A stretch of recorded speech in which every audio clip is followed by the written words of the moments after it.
Screen दिख रही है आप लोगों को? Yes ma'am. चलो ठीक है। बायोटेक्नोलॉजी है क्या आपका? बायोटेक्नोलॉजी जो होता है, बायो मतलब क्या होता है? लिविंग। बायो मतलब क्या होता है? Ma'am living. ठीक है, बायो वर्ड जहां कहीं भी आएगा उसका मतलब होता है लिविंग। और टेक्नोलॉजी क्या होता है आपका? किसी भी चीज में टेक्निक्स डाल देना। तो जो भी टेक्निक्स हम इन्वॉल्व करते हैं इन एनी लिविंग ऑर्गेनिज्म, चाहे वो आपका माइक्रो ऑर्गेनिज्म हो या फिर एनिमल सेल हो या फिर वो प्लांट की सेल हो, अगर हमने उसमें कोई सा भी टेक्निक इन्वॉल्व कर दिया तो वो क्या कहलाएगा आपका?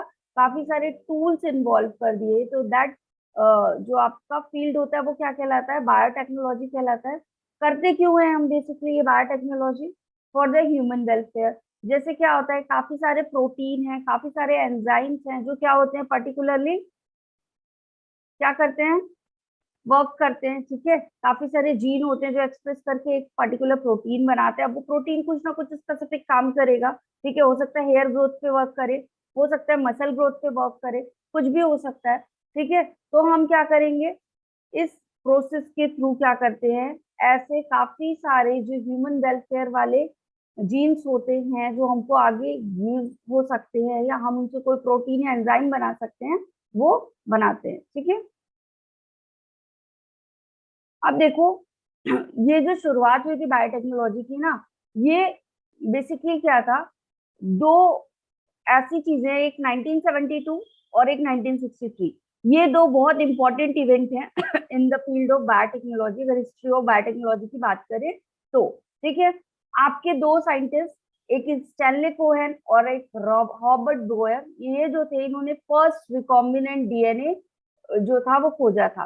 ठीक है, ये क्वेश्चन आता है बेटा, इसको याद रख लेना, हिस्ट्री में से ये दोनों क्वेश्चन जो है वो अक्सर पूछे जाते हैं कि 1972 में Stanley Cohen and Hobart Boyer जो थे उन्होंने first recombinant DNA find out किया था। अब इन्होंने अपना एक्सपेरिमेंट किया किसमें था? तो इन्होंने अपना एक्सपेरिमेंट किया था साल्मोनेला टाइफी म्यूरियम में। किसमें एक्सपेरिमेंट किया था इन्होंने अपना?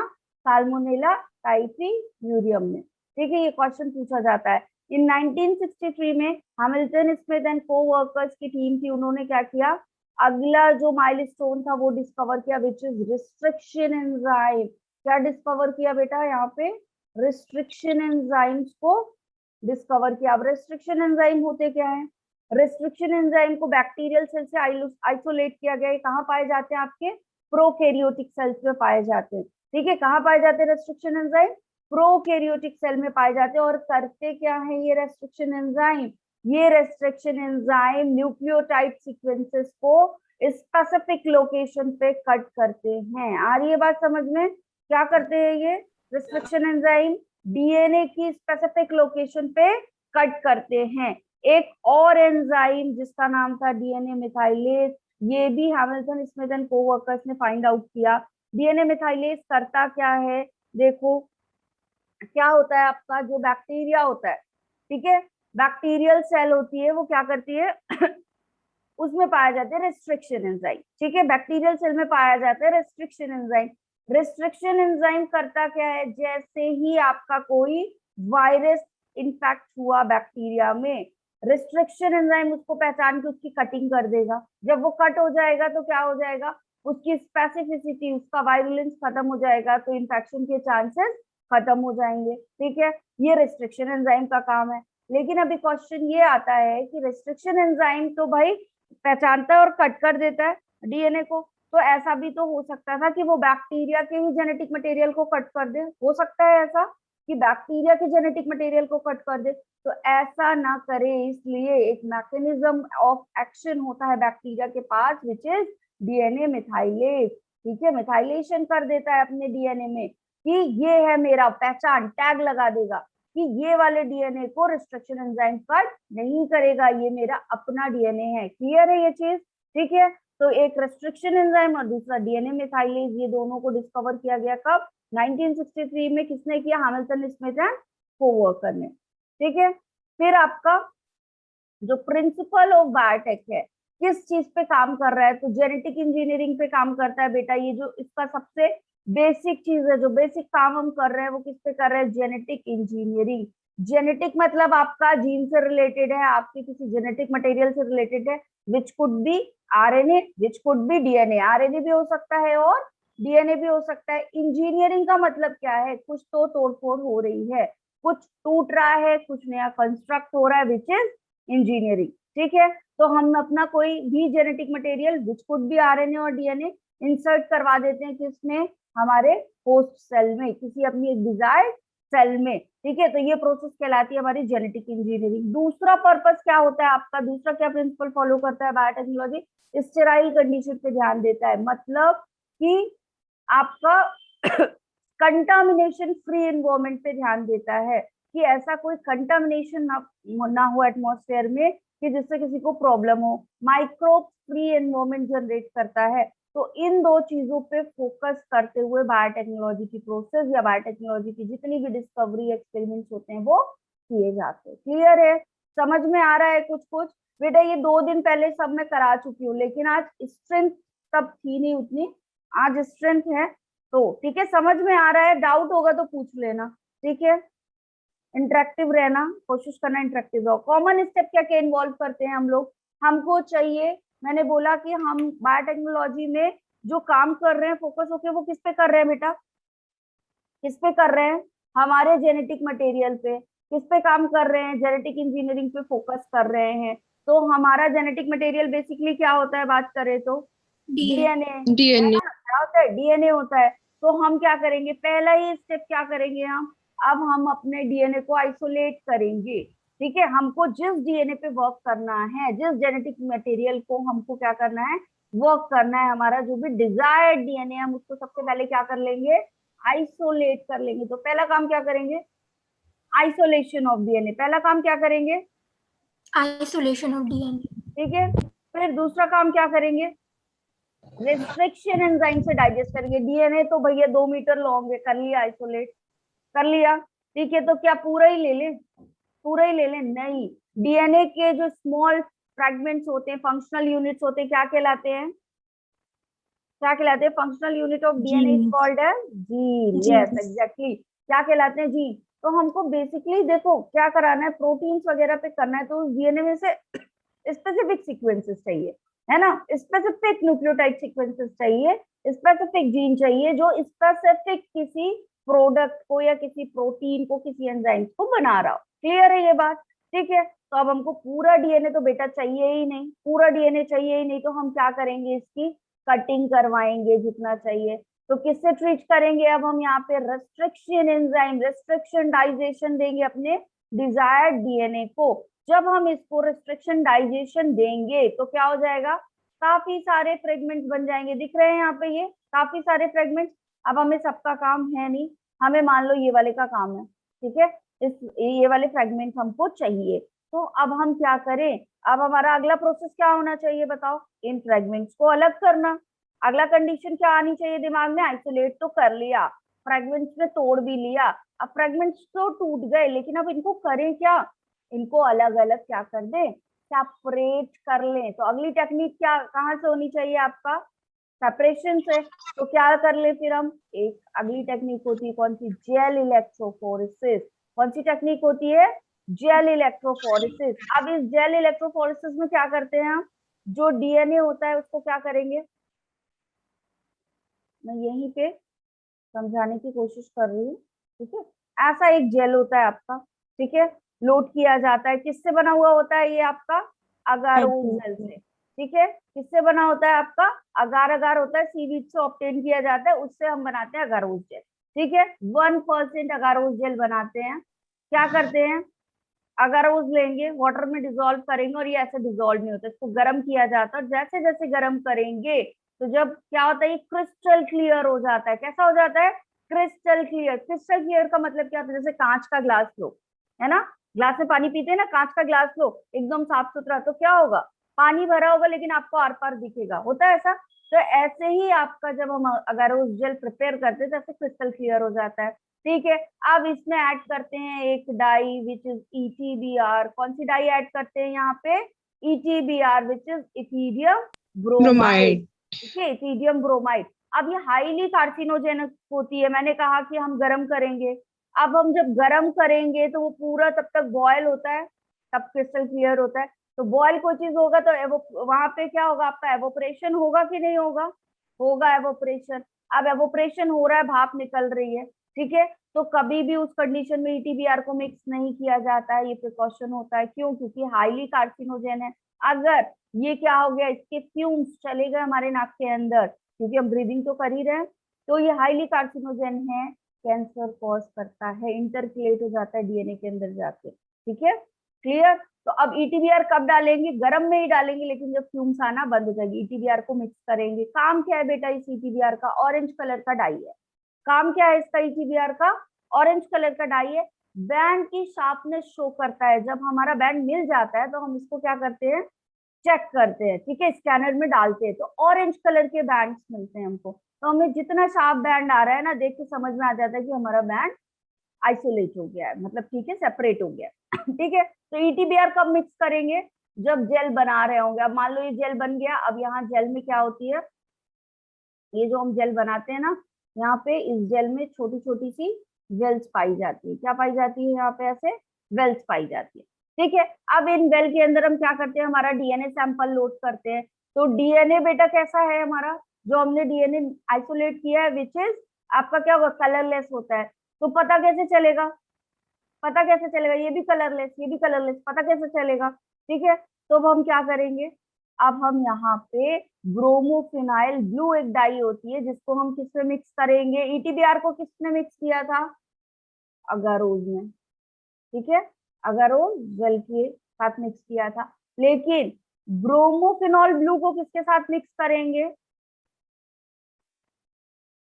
डीएनए सैंपल के साथ, ठीक है। दो डाई यहाँ पे मोस्ट इंपॉर्टेंट है, ठीक है, कमासी ब्लू और ब्रोमोफिनॉल ब्लू आपका, ठीक है। अब ये जो आपका ब्रोमोफिनॉल डाई है, उसको किसके साथ मिक्स किया हमने, हमारे डीएनए सैंपल के साथ। अब पूरा डीएनए सैंपल नीला नीला हो गया, ठीक है।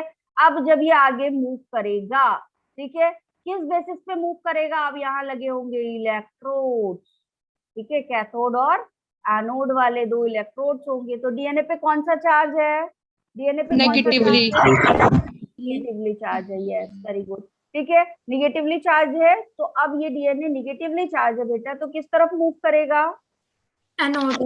एनोड। एनोड की तरफ मूव करना शुरू करेगा। अब हमने यहाँ पे कर दिया अपना डीएनए सैंपल लोड सारी वेल्स में, ठीक है। तो अब क्या करेगा ये, इसको दे दिया इलेक्ट्रिक पल्स। अब ये मूवमेंट स्टार्ट हो जाएगा। तो मूवमेंट हो कैसे रहा है, हमको कैसे पता चलेगा, ब्लू कलर का क्या होगा, पैटर्न शो होगा, ऐसे ट्रैकिंग डाई चलती जाएगी। ये ब्रोमोफिनॉल ब्लू इसीलिए मिलाया गया है कि ट्रैकिंग पता चले कहाँ तक फ्रेगमेंट जो है वो बढ़ रहे हैं, ठीक है। अब देखो, अब क्या होगा, अब बताओ, सेपरेशन जो होंगे वो ऑन द बेसिस ऑफ, किस बेसिस पे सेपरेट कर लेंगे अब हम डीएनए, ये जेल इलेक्ट्रॉन फोर्सेस का प्रिंसिपल है, ठीक है, on the basis of size. क्योंकि चार्जेस तो सब में सेम है, चार्जेस तो सब में सेम है, ठीक है, तो सब क्या करेंगे, एक ही तरफ मूव करेंगे। लेकिन साइज क्या होगा यहाँ पे, किसी का छोटा किसी का बड़ा। अब उस साइज पे ये सेपरेट हो जाएगी। तो जो बड़े और शार्प बैंड होंगे वो कहाँ रह जाएंगे, आपके पीछे, और जो हल्के और लाइट बैंड होंगे वो कहाँ आ जाएंगे, आपके आगे आगे। आगे मूव करेंगे, ठीक है। तो अब हमने फ्रेगमेंट वाइज आपका कर लिया, और अब हमको हमारा क्या मिल गया, डीएनए फ्रेगमेंट मिल गया, ठीक है, क्लियर, कोई डाउट यहाँ तक, नो मैम। ये करेंगे, चलो एक मिनट, ठीक है। फिर क्या आता है आपका, अब हमको हमारा डीएनए फ्रेगमेंट्स मिल गया। अब हम क्या करें, अब हमें इसे डालना है हमारे डिजायर्ड होस्ट सेल में। डिजायर्ड होस्ट सेल क्या होगा हमारा, डिजायर्ड होस्ट सेल मतलब जो हमारी सेल है जिसमें हम डीएनए को डालना चाहते हैं, ठीक है, कि वहां जाकर के क्या करे, हमारे जीन को एक्सप्रेस करे, ठीक है। उस सेल को हम क्या बोलेंगे, होस्ट सेल बोलेंगे। तो अब हमारा अगला काम क्या है कि हमारा डीएनए कहाँ पहुंच जाए भाई, होस्ट सेल में पहुंच जाए। तो ऐसा तो नहीं है कि बस उसको होस्ट सेल के पास रख दिया तो होस्ट सेल में चला जाएगा। अब उसके लिए कुछ ना कुछ चीजें चाहिए जो उसको कहाँ तक पहुंचा दे, होस्ट सेल में लेकर चली जाए, इंटीग्रेट करवा दे। तो जो इस तरीके के व्हीकल्स होते हैं उनको हम क्या कहते हैं, हमारा वेक्टर डीएनए। वेक्टर। ये क्या कहते हैं, वेक्टर डीएनए। ये वेक्टर क्या कहलाते हैं, आपके जीन टैक्सी भी कहलाते हैं, क्या कहलाते हैं ये हमारे, जीन टैक्सी भी कहलाते हैं। ठीक है, क्यों? क्योंकि एज ए व्हीकल वर्क करते हैं। जैसे हमको कहीं जाना होता है तो हम कैसे जाते हैं, आपका व्हीकल में जाते हैं, वैसे ही यहाँ पे भी क्या होता है, आपका डीएनए को लेकर जाना है तो कौन लेकर जाएगा, जीन टैक्सी, दैट मीन्स हमारा वेक्टर। अब वेक्टर लेकर गया तो ये प्रोसेस क्या कहलाएगी, वेक्टर का होस्ट सेल में लेकर जो introduction of desired DNA into host cell की ये जो प्रोसेस होती है वो क्या कहलाती है, हमारी ट्रांसफॉर्मेशन। ठीक है, अब ट्रांसफॉर्म हो गई सेल, ठीक है, सेल ट्रांसफॉर्म हो गई, ट्रांसफॉर्मेशन हो गया सेल में। ठीक है, अब हमारा जो डीएनए था वो पहुंच गया सेल के अंदर। ठीक है, डिजायर्ड डीएनए उस सेल में पहुंच गया। अब कैसे पता चलेगा कि सही सही पहुंचा है या नहीं, सही वाला पहुंचा है या नहीं, रिकॉम्बिनेंट डीएनए बना था या नहीं, या पहुंचा भी है या नहीं। ठीक है, तीन कंडीशन बनती है ना, कि पहला तो यही कंडीशन है, पहुंचा या नहीं पहुंचा। चलो ठीक है, पहुंच गया, तो कैसा पहुंचा, कैसा ट्रांसफॉर्म हुआ है आपका, सीधा केवल वेक्टर डीएनए ही बस तो नहीं चला गया अकेला, या फिर वेक्टर डीएनए के साथ कंबाइन होके गया है हमारा डिजायर्ड डीएनए, जिसको हम बोलते हैं रिकॉम्बिनेंट डीएनए। तो तीन तरह की आपकी वो हो गई। तो अब हम इसको चेक कैसे करते हैं बेटा, जो चेकिंग की प्रोसेस होती है which is called as screening और सिलेक्शन। ठीक है, फिर क्या करेंगे, बायोरिएक्टर और डाउनस्ट्रीम प्रोसेसिंग करेंगे। मतलब आपके काफी सारे बड़े बड़े बायोरिएक्टर्स होते हैं जो एरोबिक एनारोबिक रेस्पिरेशन पे काम करते हैं आपके। ठीक है, और ये क्या करेंगे फिर, जो हमारा जीन है, ठीक है, जो हमारा जीन है जो एक्सप्रेस कर रहा है प्रोटीन, उसको लार्ज स्केल में, इतना सा तो चाहिए नहीं, लार्ज स्केल में चाहिए। ठीक है, सॉरी, ठीक है, लार्ज स्केल में चाहिए, तो क्या होगा, डाउनस्ट्रीम प्रोसेसिंग के थ्रू इसका क्या होगा, क्वांटिफिकेशन होगा। ठीक है, ठीक। अब देखो ये आइसोलेशन ऑफ डीएनए जब हम करते हैं तो अब हमको हमारी सेल से चाहिए क्या बेटा, हमारा मेन फोकस क्या है, हमारे डीएनए पे। ठीक है, हमारा मेन फोकस हमारे जेनेटिक मटेरियल पे है, लेकिन सेल के पास तो बहुत कुछ है। सेल के पास तो सेल वॉल भी होगी, प्लाज्मा मेम्ब्रेन भी होगी, प्रोटीन्स भी होंगे, आरएनए भी होंगे और डीएनए भी होगा। हमको चाहिए क्या स्पेसिफिकली, मान लो डीएनए चाहिए, हमारा मेन कंसर्न किस पे है, जेनेटिक मटेरियल पे, तो हमको तो चाहिए डीएनए। ठीक है, तो क्या हमारे लिए बाकी सारी चीजें एसेंशियल होंगी, क्या एसेंशियल होंगी, बताओ। क्या हमारा हमें सेल वॉल की जरूरत है, या हमें प्लाज्मा मेम्ब्रेन की जरूरत है, या फिर हमें प्रोटीन्स की जरूरत है, या आरएनए की, नहीं, कोई जरूरत नहीं, हमें केवल और केवल चाहिए हमारा डीएनए। ठीक है, क्या चाहिए हमें, केवल और केवल हमारा डीएनए। तो अब ऐसा तो नहीं है कि सेल से ऐसा सीधे डीएनए निकाल लें, उसके लिए हमको क्या करना पड़ेगा, जो हमारी अनडिजायर्ड चीजें उनको हम हटा दें। ठीक है, उनका रिमूवल कर दें। ठीक है, उसको लाइसिस करवा दें हमारी सेल में से, उनको हटा देंगे तो बचेगा क्या, सारी चीजें हट जाएंगी तो क्या बचेगा, डीएनए बचेगा। ठीक है, तो सेल वॉल, सबसे पहला चीज क्या आता है, हमारा पहला बैरियर क्या होता है, सेल वॉल। तो सेल वॉल अगर फंगस की है तो काइटिनेज एंजाइम यूज करेंगे। ठीक है, ताकि काइटिन को डाइजेस्ट कर दे। बैक्टीरियल सेल वॉल है तो लाइसोजाइम का यूज करेंगे ताकि उसकी सेल वॉल को डाइजेस्ट कर दे। प्लांट है तो सेल्यूलेज एंजाइम का यूज करेंगे। ठीक है, तो तीन अलग अलग एंजाइम्स क्यों यूज किए जा रहे हैं, अकॉर्डिंग टू देयर नीड्स। ठीक है, क्योंकि सेल वॉल का फॉर्मेशन जो है वो है कैसा है आपका, अलग अलग है। फंगस की सेल वॉल काइटिन से मिलकर बनी होती है, बैक्टीरिया की सेल वॉल किससे मिलकर बनी होती है, बैक्टीरिया की सेल वॉल किससे मिलकर बनी होती है पेप्टिडोग्लाइकन, है ना, पेप्टाइडोग्लाइकन से। और प्लांट की सेल्यूलोज। ठीक है, तो डिग्रेड करने वाले एंजाइम भी अलग अलग होंगे क्योंकि मटेरियल अलग अलग है। तो इसको काइटिनेज से करेंगे, लाइसोजाइम से करेंगे, और इस वाले को सेलुलोज से करेंगे। अब एक क्वेश्चन बताओ, अगर एनिमल सेल होगी तो फिर किससे करेंगे, मैम उनमें सेल वॉल होती नहीं है तो फिर, है ना, एग्जैक्टली, उनमें सेल वॉल प्रेजेंट ही नहीं होती है तो उनको डाइजेस्ट करने की जरूरत नहीं है। सीधे फिर वहां पे किस पे पहुंच जाएंगे हम, बैरियर कौन सा होगा हमारा, प्लाज्मा मेम्ब्रेन। और प्लाज्मा मेम्ब्रेन किससे बना हुआ है बेटा, लिपिड से। तो कौन सा एंजाइम लिपिड को डाइजेस्ट करता है, लाइपेज। ठीक है, फिर आता है हमारा प्रोटीन। तो प्रोटीन जो होगा वो कौन डाइजेस्ट करता है, प्रोटीएज एंजाइम। ठीक है, फिर आएगा हमारा आरएनए, तो इसको कौन डाइजेस्ट करेगा, आरएनए।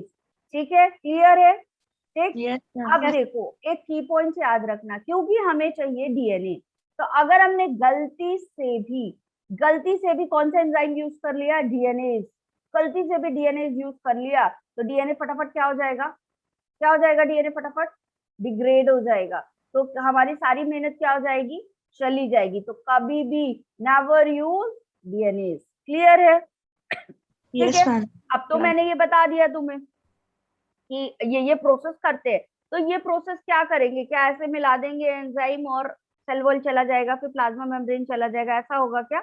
नहीं। देखो यहाँ पे एक टेक्निक यूज किया जाता है सेंट्रीफ्यूगेशन। ठीक है, यहाँ पे एक टेक्निक यूज किया जाता है विच इज सेंट्रीफ्यूगेशन। कौन सी टेक्निक यूज करेंगे हम? सेंट्रीफ्यूगेशन। सेंट्रीफ्यूगेशन होता क्या है? सेंट्रीफ्यूगेशन जो होता है आपका, वो होता है रोटेशन पर मिनट के प्रिंसिपल पे काम करता है। ठीक है, मिक्सर ग्राइंडर सबने देखा होगा, सबके घर में है। जब ऑन करते हो तो क्या होता है, रोटेट करना शुरू हो जाता है, होता है ऐसा। ठीक है, तो यहाँ पे पर मिनट में हाईली रोटेशन दिए जाते हैं सेंट्रीफ्यूगेशन में। तो जब सेल रोटेट होती है तो क्या होता है, जो डेंस पार्ट होता है वो नीचे आ जाता है। ठीक है, और जो लाइट आपका पार्ट होगा, ठीक है, वो क्या हो जाएगा, ऊपर आ जाएगा। तो जब हम क्या करते हैं, हमारा लाइसिस बफर डालते हैं, उसमें सारे एंजाइम्स मिले हुए होते हैं। जब हम लाइसिस बफर डालेंगे और हमारे, मान लो ब्लड सैंपल से हम डीएनए ले रहे हैं हमने, ठीक है, ब्लड सैंपल लिया, ऐसा एक एप एंड ड्रॉप होता है, उसमें डाला और क्या कर दिया, लाइसिस बफर ऐड किया और इसको लगा दिया सेंट्रीफ्यूगेशन मशीन में। अब ये रोटेशन पर मिनट देगा। ठीक है, 10,000 पर मिनट रोटेशन में मान लो लगा दिया। अब क्या करेगा ये, जब ये रोटेट होगा तो हाईली डेंस वाला नीचे हो जाएगा और ऊपर वाला क्या कहलाएगा, सुपरनेटेड, और नीचे वाला कहलाएगा पैलेट। ठीक है, नीचे वाला क्या कहलाएगा आपका, पैलेट, और ऊपर वाला क्या कहलाता है आपका, सुपरनेटेंट कहलाता है। ठीक है, सुपरनेटेंट डिस्कार्ड करेंगे इस वाले उसमें। ठीक है, क्योंकि इसमें क्या है आपका, ये सारे जो कंटामिनेशन है जो हमें नहीं चाहिए वो ऊपर आ गए, उनको हमने डिस्कार्ड कर दिया। हमारा WBC वाला सेल जो होता है ना, वो क्या हो जाता है आपका, नीचे होता है, फिर उसमें से हम डीएनए आइसोलेट कर लेते हैं। ठीक है, अब होता क्या है, लास्ट स्टेप जो होता है, जब हम चिल्ड एथेनॉल डालते हैं। ठीक है, हमने डीएनए आइसोलेट कर लिया, काफी सारे अलग अलग ट्रीटमेंट दिए, 10 से 15 स्टेप का प्रोसीजर होता है। अब इसमें क्या किया जाता है, जब हम लास्ट में चिल्ड एथेनॉल बेटा डालते हैं। ठीक है, क्या डालते हैं यहाँ पे, एथेनॉल। ठीक है, चिल्ड एथेनॉल जैसे ही डालते हैं और उसको ऐसे ऐसे पकड़ते हैं, एप एंड ड्रॉप को, इतनी बड़ी सी एप एंड ड्रॉप होती है। ठीक है, इतनी बड़ी सी एप एंड ड्रॉप होती है, उसको ऐसे पकड़ा जाता है और उसको ऐसे इनवर्टली ऐसे मिक्स किया जाता है, बहुत जेंटली। ठीक है, क्यों जेंटली मिक्स कर रहे हैं, वरना हमारा डीएनए फ्रेगमेंट टूट जाएगा। ठीक है, ऐसे ऐसे मिक्स किया, तो जब मिक्स करके ऐसे करके देखते हैं ना लाइट की तरफ करके, तो क्या होता है, यहाँ पे प्रेसिपिटेशन मिलता है किसका, डीएनए स्ट्रैंड का, ऐसे एकदम ना ट्रांसपेरेंट आपको डीएनए का थ्रेड ऐसे दिखता है, कोई सा कि प्रेसिपिटेट है ये थ्रेड लाइक। ठीक है, ये प्रोसेस आपकी क्या कहलाती है, स्पूलिंग। ये प्रोसेस क्या कहलाती है आपकी, स्पूलिंग। तो ये यहाँ पे बेटा ना, इसको थोड़ा सा याद रखना कि ये जो प्रेसिपिटेशन ऑफ डीएनए स्ट्रैंड होता है कब आता है, जब हम चिल्ड एथेनॉल से ट्रीट करते हैं, और ये प्रोसेस क्या कहलाती है, स्पूलिंग। दिस इज योर की पॉइंट, याद रखना। ठीक है, चलो, अब रेस्ट्रिक्शन एंजाइम का यूज करते तो बताया मैंने, काफी सारी चीजें बता दी। कहाँ से मिलता है रेस्ट्रिक्शन एंजाइम, आपका प्रोकैरियोटिक सेल से मिलता है। ठीक है, फिर क्यों कहा जाता है इसको रेस्ट्रिक्शन एंजाइम, ये भी क्वेश्चन आता है, क्यों कहा जाता है, क्योंकि ये बैक्टीरियोफेज जो होता है उसके क्या करता है, डीएनए को कट कर देता है, रिस्ट्रिक्ट कर देता है, उसके इन्फेक्शन को कट कर देगा, तो इन्फेक्शन क्या हो जाएगा, रिस्ट्रिक्ट, रुक जाएगा। ठीक है, तो इसीलिए इसको रिस्ट्रिक्शन एंजाइम कहते हैं। बहुत सारे लोग ये आंसर इसका ये बता देते हैं कि रेस्ट्रिक्शन एंजाइम इसलिए कहा जाता है क्योंकि स्पेसिफिक साइट पे कट करता है। नहीं, ऐसा नहीं है, स्पेसिफिक साइट पे कट करता है, ये इसका फीचर है। ठीक है, लेकिन कहा क्यों जाता है, क्योंकि ये इन्फेक्शन ऑफ बैक्टीरियोफेज को रेस्ट्रिक्ट कर देता है। ठीक है, अब डीएनए मेथाइलेज बता दिया, डीएनए मेथाइलेज होता है इसलिए अपने बैक्टीरिया को खुद से डिफेंस कर लेता है। दो तरीके के रेस्ट्रिक्शन एंजाइम पाए जाते हैं आपका, एक एक्सोन्यूक्लियेज और दूसरा कौन सा होता है आपका, एंडोन्यूक्लियेज।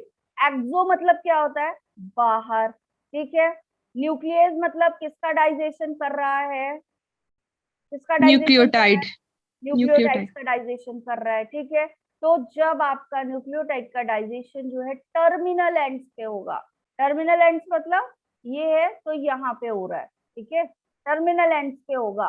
ठीक है, तो क्या कहलाएगा आपका, ये एक्सोन्यूक्लियस कहलाएगा। ठीक है, 5 प्राइम टू 3 प्राइम भी हो सकता है, 3 प्राइम टू 5 प्राइम भी हो सकता है। ठीक है, अब देखो यहाँ पे दो टाइप के एक्सोन्यूक्लियस पाए जाते हैं, एक्सोन्यूक्लियस 1 एंड एक्सोन्यूक्लियस 2, ठीक है। अब जो आपका एंडोन्यूक्लियस है वो कहाँ पे कट करता है, आपका विद इन द डीएनए, बीच में कहीं पे भी कट करेगा, ठीक है, with in the DNA, terminals पे कट नहीं करेगा, बीच से कट करेगा, ठीक है। तो ये अब क्या आपके कौन कौन से एग्जाम्पल है इसका, इको R1 हो गया, HIN3 हो गया, BAM-H1 हो गया, ठीक है। ये नोमेनक्लेचर बताया था कि आपका नोमेनक्लेचर किसके अकॉर्डिंग होता है, सबसे पहले क्या रखा जाता है, जैसे इको R1 है तो सबसे पहले क्या इंट्रोड्यूस करोगे, किसका नाम, जीनस, कौन से जीनस से ये बैक्टीरिया लिया गया है, क्योंकि बैक्टीरिया से आइसोलेट कर रहे हैं, फिर उसकी स्पीशीज क्या है, फिर उसका स्ट्रेन क्या है, किस स्ट्रेन से लिया गया है, फिर ऑर्डर ऑफ आइसोलेशन क्या है, ठीक है, या ऑर्डर ऑफ लेबोरेटरी या फिर ऑर्डर ऑफ आइसोलेशन डाला जाता है, ठीक है। मैकेनिज्म ऑफ एक्शन की बात करें, कैसे कट करता है, ठीक है, बहुत फास्ट तो नहीं हो रहा है ये, एक्चुअली एक ना ब्रीफ रिवीजन करा रही हूँ, समझ में आ रहा है, डाउट तो नहीं है किसी को, नो मैम। No, ma'am. ठीक है। मैकेनिज्म ऑफ एक्शन क्या होता है आपका, स्टिकी एंड प्रोड्यूस कर सकता है, मतलब ऐसे कट करेगा कि जो एंड प्रोड्यूस हो, कैसे कट करेगा, दो फ्रेगमेंट होते हैं ना बेटा डीएनए के कितने फ्रेगमेंट होंगे आपके पास, सॉरी कितने स्ट्रैंड होंगे, फ्रेगमेंट में स्ट्रैंड, कितने स्ट्रैंड होंगे, दो Two. स्ट्रैंड होंगे, तो दोनों ही स्ट्रैंड को कट करेगा, एक स्ट्रैंड को कट नहीं करेगा, दोनों स्ट्रैंड को कट करेगा। और कट क्या कर रहा है, किस चीज को कट कर रहा है, कौन से बॉन्ड को कट कर रहा है यहाँ पे, फॉस्फोडाइस्टर बॉन्ड को, कौन से, क्योंकि न्यूक्लियोटाइड्स कट कर रहे हैं ना, तो न्यूक्लियोटाइड्स तो कैसे ऐड होते हैं आपके, फॉस्फोडाइस्टर बॉन्ड से होते हैं ना, न्यूक्लियोटाइड की जो बैकबोन बनी होती है वो किससे बनी होती है, फॉस्फोडाइस्टर बॉन्ड से, तो फॉस्फोडाइस्टर बॉन्ड को कट कर रहा है, ठीक है। तो एक तो ये भी याद रखना कि कौन सा बॉन्ड क्लीव करता है फॉस्फोडाइस्टर, ठीक है। अब ये स्टिकी एंड का मतलब क्या है कि एक बार यहाँ से कट लगा दिया और एक बार इस तरफ से कट लगा दिया, ठीक है। तो इस तरह का जब ये कट प्रोड्यूस करेगा तो क्या होता है, देखो इस तरह के कट्स प्रोड्यूस होंगे, ये दिख रहा है, ये वाला साइड इस वाले साइड पे हैंग कर रहा है ओवरहैंग, ठीक है, तो इसको ओवरहैंगिंग एंड्स भी बोला जाता है या फिर स्टिकी एंड्स भी बोला जाता है, क्योंकि कॉम्प्लीमेंट्री क्या हो गए, अलग अलग हो गए, ओवरहैंग कर रहे। अगर सेम साइड से दोनों स्ट्रैंड को कट कर दिया, दिख रहा है यहाँ पे, इसको भी सेम साइड से कट कर दिया और इसको भी सेम साइड से कर दिया, ठीक है, ये आपका, और जिस साइड से कट कर रहा है वो क्या कहलाता है आपका, रिकॉग्निशन साइड, रिकॉग्नाइज करता है पहले, हर पर्टिकुलर रेस्ट्रिक्शन एंजाइम का अपना पर्टिकुलर रिकॉग्निशन साइड होगा, वहीं स्पेसिफिकली कट करेगा, स्पेसिफिक एक्टिविटी होती है इसकी, क्लियर है। तो अगर ये दोनों को स्ट्रैंड को सेम तरीके से कट कर रहा है, सेम सीक्वेंसेस से कट कर रहा है, तो यूनिफॉर्म एजेस बनेंगे, ठीक है, इस तरह से स्ट्रैंड बनेंगे, आपके दिख रहा है, ठीक है, स्ट्रैंड इस तरह से बनेंगे, तो इसको फ्लश एंड या फिर ब्लंट एंड बोला जाता है तो मैकेनिज्म ऑफ एक्शन दो तरीके का हो गया, या तो स्टिकी एंड प्रोड्यूस होंगे इस तरह से कि एक यहाँ से 3 न्यूक्लियोटाइड के बाद कट किया गया और एक आपका इस वाले डायरेक्शन से 3 न्यूक्लियोटाइड के बाद कट किया गया, तब तो स्टिकी एंड मिलेंगे, लेकिन सेम रीजन से कट किया गया दोनों स्ट्रैंड को तो it is called as blunt end, clear, ठीक है। अब प्रॉपर्टीज, चलो प्रॉपर्टीज की बात करें आपका रिस्ट्रिक्शन एंजाइम की, तो क्या क्या प्रॉपर्टीज होती है, एक तो स्पेसिफिक, ये प्रॉपर्टीज के स्लाइड पे ना मैंने पढ़ाया था, कुछ और पढ़ा दिया है कि किस किस तरह के सेल बनते हैं, मैं बता देती हूँ। प्रॉपर्टीज आपकी कौन कौन सी होंगी रिस्ट्रिक्शन एंजाइम की, एक तो स्पेसिफिक कट लगाएगा बेटा, ठीक है, स्पेसिफिक कट लगाएगा, दूसरा आपका क्या करता है, ये मैग्नीशियम 2+ के प्रेजेंस में काम करता है, मैग्नीशियम 2+ यहाँ पे स्टेबलाइजिंग एजेंट का काम करता है, ठीक है, ये इसकी प्रॉपर्टी होती है। फिर और दूसरा कौन सा बॉन्ड करता है कट, बता दिया, फॉस्फोडाइएस्टर बॉन्ड कट करता है, ठीक है। फिर आ गया जेल इलेक्ट्रोफोरेसिस, जो कि मैंने वहीं पे समझा दिया था, इसमें कोई डाउट है क्या, ठीक है, साइज के बेसिस पे सेपरेशन हो जाएंगे, साइज के बेसिस पे सेपरेशन हो जाएंगे। एक बहुत इंपॉर्टेंट बात बताऊं तुम लोगों को, यस मैम। जब बेटा पढ़ने बैठो, देखो मैं भी यहाँ पढ़ाने बैठी हूँ ना, तो कैसे बैठी हुई हूँ ये बताओ, कैसे बैठी हूँ, चेयर पे बैठी हूँ, टेबल पे लैपटॉप रख लिया, बैठ गए आराम से, तो चेयर टेबल पे मत बैठो, बेड पे ही बैठो, लेकिन कैसे बैठोगे, कैसे बैठोगे, बताओ जल्दी। स्ट्रेट बैठा जाता है। कैसे बैठा जाता है? स्ट्रेट। हम कौन सी क्लास में? पहली बात तो हम बायोलॉजी की क्लास में हैं, ठीक है। अब हम बायोलॉजी की क्लास में हैं अगर, तो पता होना चाहिए कि हमारे पास एक होती है नोटोकॉर्ड, ठीक है। स्पाइनल कॉर्ड होती है, पाई जाती है हमने। बताओ, मैम थोड़ा सा बातें ही कर लें, बहुत पढ़ लिए। सबको पता है, सबके पास स्पाइनल कॉर्ड है कि नहीं है या Yes. नहीं है? है। ऐसा जिसके पास ना हो? No, ma'am. है। मैम ठीक है, तो वो जब सीधी रहती है, हमारा मोस्टली जो आपका कोऑर्डिनेशन होता है वो उसके थ्रू होता है या नहीं होता है? ठीक है। यस Yes, तो ma'am. वो जब सीधे रहती है ना, तो क्या होता है, आपकी एक्टिविटी थोड़ा सीधी सीधी एक्टिविटी चलती है। तो एक कोशिश करो कि नोट्स लेकर बैठो, ठीक है, कॉपी पेन लेकर बैठो। दूसरी कोशिश करो स्ट्रेट बैठो, आराम से बैठो और पढ़ने वाले मूड में बैठ जाओ, ठीक है, कि पढ़ना है भाई, ठीक है। 1 घंटा ये ऐसा वेस्ट नहीं करना, क्योंकि अपना बहुत कीमती टाइम लेकर के आए हो तुम लोग यहाँ पे पढ़ने। ऐसा तो नहीं है कि टाइम बेटा वापस नहीं आता। हर एक चीज, पैसा भी जाएगा वापस आ जाएगा, हर चीज आ सकती है, हर चीज का रिप्लेसमेंट है, बट टाइम का रिप्लेसमेंट नहीं है। अभी ये जो 1 घंटे है ना, ये लौट के नहीं आएंगे, ठीक है। तो जो लोग भी कृपया करके आपका, क्योंकि कैमरा तो बेटा ऑफ है, तो या तो कैमरा ऑन कराया जाए, या तो आप खुद से सिंसियर हो। 12th पास आउट हो गए हो अब तुम लोग, है ना, बड़ी क्लास में हो, तो अच्छे से थोड़ा सा मेंटेन करके चलो, ठीक। वेक्टर पढ़ते हैं डिटेल में थोड़ा सा। वेक्टर जो होता है आपका बताया कि क्या होता है, आपका व्हीकल के तौर पे यूज किया जाता है होस्ट सेल में फॉरेन डीएनए को ले जाने के लिए। सेल्फ रेप्लिकेटिंग होता है। क्या प्रॉपर्टी होती है इसकी? सेल्फ रेप्लिकेटिंग होता है, ठीक है।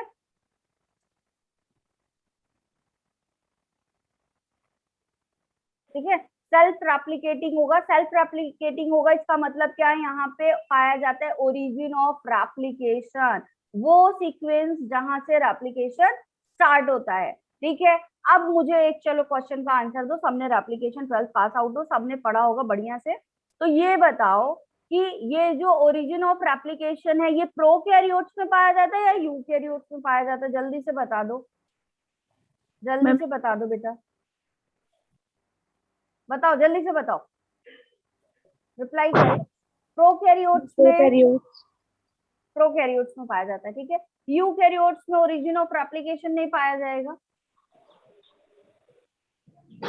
मैम होगा। होगा तो क्या बोलेंगे इसको?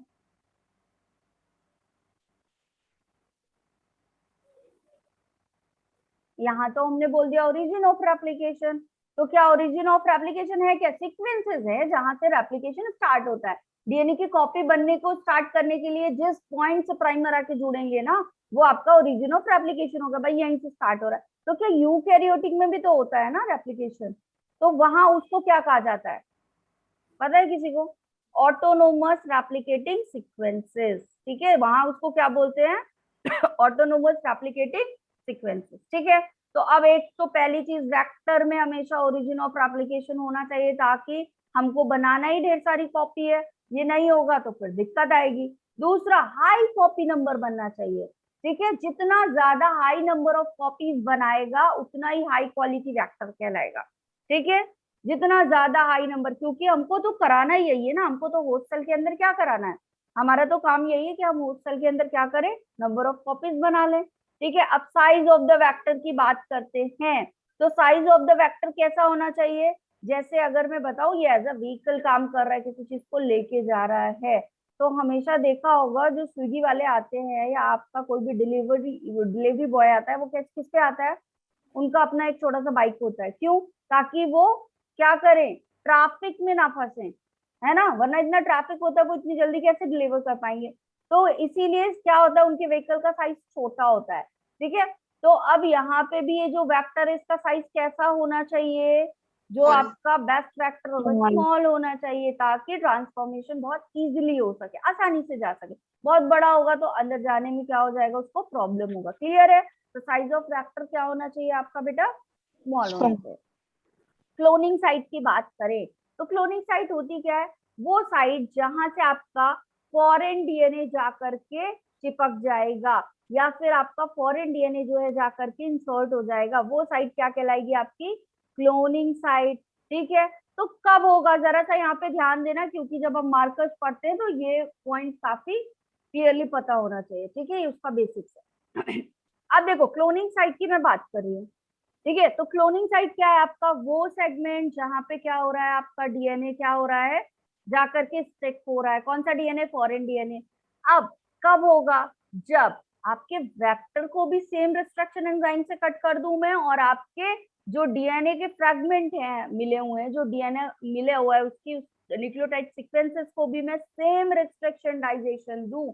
अगर मैंने BAM-H1 से सपोज वेक्टर को कट किया है, तो मैं डीएनए को भी किससे कट करूंगी, BAM-H1 से, तभी ये दोनों एक दूसरे को लाइक करेंगे और आकर स्टिक होंगे, कॉम्पिटेंसी बढ़ेगी, ठीक है, एक दूसरे के लिए कॉम्पिटेंट होंगे, अदरवाइज ये कॉम्पिटेंट नहीं होंगे। अगर मैंने एक को BAM-H1 से कर दिया और एक को SAL1 से किया, तो क्या हो जाएगा, कॉम्पिटेंसी बनेगी ही नहीं, न्यूक्लियोटाइड सीक्वेंसेस अलग अलग जगह के कट हुए, ये कभी भी स्टिक नहीं करेंगे। इज इट क्लियर, ठीक है। Yes, sir. तो क्लोनिंग साइट क्या है, जहाँ पे डीएनए सेगमेंट आकर के इंसर्ट होता है, और आपका दूसरी चीज कॉम्पिटेंट होना चाहिए, क्या होना चाहिए, आपस में दोनों कॉम्पिटेंट। कॉम्पिटेंट का मतलब क्या होता है, जब आप अपनी क्लास में मान लो इतने सारे लोग हैं, मान लो 50 लोग होते हैं आपके क्लास में, तो क्या आपका 50 लोगों के साथ कोऑर्डिनेशन होता है, नहीं, एक या दो लोग ऐसे होते हैं जिनके साथ कोऑर्डिनेशन होता है।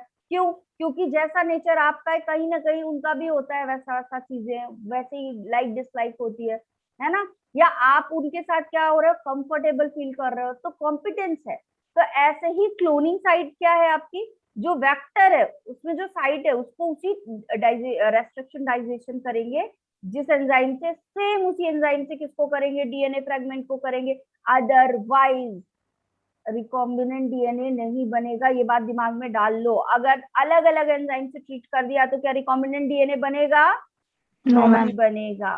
क्लियर है, ठीक है, Yes. चलो ठीक है। अब सेलेक्टेबल मार्कर की बात करते हैं। तो सेलेक्टेबल मार्कर क्यों, अब हमने बना तो लिया रिकॉम्बिनेंट डीएनए, लेकिन अब हम चेक तो करें इज इट रिकॉम्बिनेंट डीएनए गया आगे या नहीं गया, ठीक है।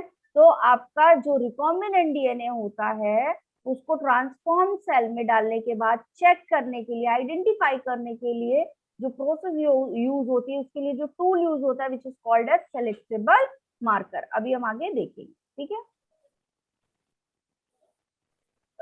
तन्वी के अलावा बाकी लोग क्लास में नहीं प्रेजेंट है क्या, वेरी गुड तन्वी, ऐसा ही इंटरेक्शन चाहिए। देखो इंटरेक्टिव रहोगे तो तुम्हें भी अच्छा लगेगा, ठीक है।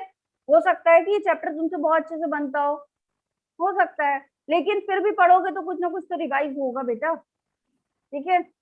बी इंटरेक्टिव, आंसर गलत भी बता रहे हो तो अगर देखो गलत जवाब दोगे ना और फिर मैं उसको सही करूंगी, तो भी कभी ऐसा होता है, कभी भी देखना, अभी अभी प्रैक्टिकल एग्जाम देकर आए हो तुम लोग, अभी अभी प्रैक्टिकल एग्जाम देके आए हो, वाइवा हुआ होगा सबका, वाइवा हुआ है सबका, Yes, ma'am. है ना। अब वाइवा में क्या होता है, आपके सब में एकदम एग्जैक्ट एक्सपीरियंस बता रही हूँ, कुछ क्वेश्चन बने होंगे, कुछ क्वेश्चन ऐसा हो सकता है कि ना बना हो, ठीक है।